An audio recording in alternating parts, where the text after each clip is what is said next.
நீங்கள் இணைந்திருப்பது அகிலம் டிவியின் செய்திகளுடன்.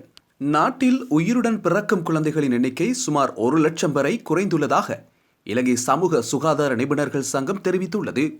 உலக பிறப்பு குறைபாடுகள் தினத்தை முன்னிட்டு கொழும்பு மருத்துவ சங்க மண்டபத்தில் நடைபெற்ற கருத்தரங்கில் கலந்து கொண்டு உரையாற்றிய கொழும்பு மருத்துவ சங்கத்தின் தலைவர் நிபுணர் டாக்டர் கபில ஜெயரத்ன இதனை தெரிவித்துள்ளார். 2023 மற்றும் அதற்கு முன்னைய ஆண்டுகளில் நாட்டில் உள்ள மருத்துவமனைகளில் தோராயமாக 3,40,000 நேரடி பிறப்புகள் நடந்துள்ளன.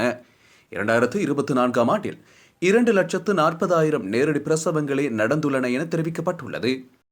இந்த பிறப்புகளில் ஒவ்வொரு ஆண்டும் 4,000 முதல் 5,000 வரை பிறப்பு குறைபாடுகள் உள்ள குழந்தைகள் பதிவாவதாகவும் வைத்திய நிபுணர் தெரிவித்துள்ளார். பெற்றோரின் மரபணு மாற்றங்கள் மற்றும் தாயின் சரியான ஊட்டச்சத்து இல்லாமை போன்ற காரணிகள் பிறப்பு குறைபாடுகளுடன் குழந்தைகள் பிறப்பதற்கான காரணங்களாக அடையாளம் காணப்பட்டுள்ளன. ஒரு குழந்தையை கருத்தரிப்பதற்கு முன்பு தாய் தனக்கு ஏற்படக்கூடிய ஏதேனும் சிக்கல்கள் குறித்து விழிப்புடன் இருப்பதும் பொருத்தமான பரிசோதனைகளை மேற்கொள்வதும் முக்கியம் என்று சிறப்பு மருத்துவர்கள் மேலும் வலியுறுத்தியுள்ளனர்.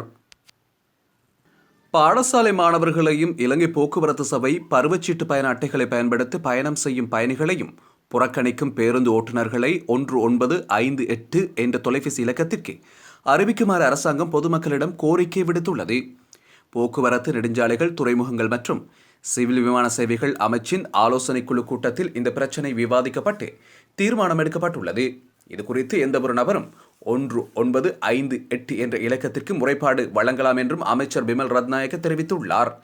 மேலும் இந்த பிரச்சினை தொடர்பில் தான் அறிந்துள்ளதாகவும் இவ்வாறான தவறான செயற்பாடுகளுக்கு எதிராக கடுமையான நடவடிக்கை எடுக்கப்படும் எனவும் அமைச்சர் குறிப்பிட்டுள்ளார்.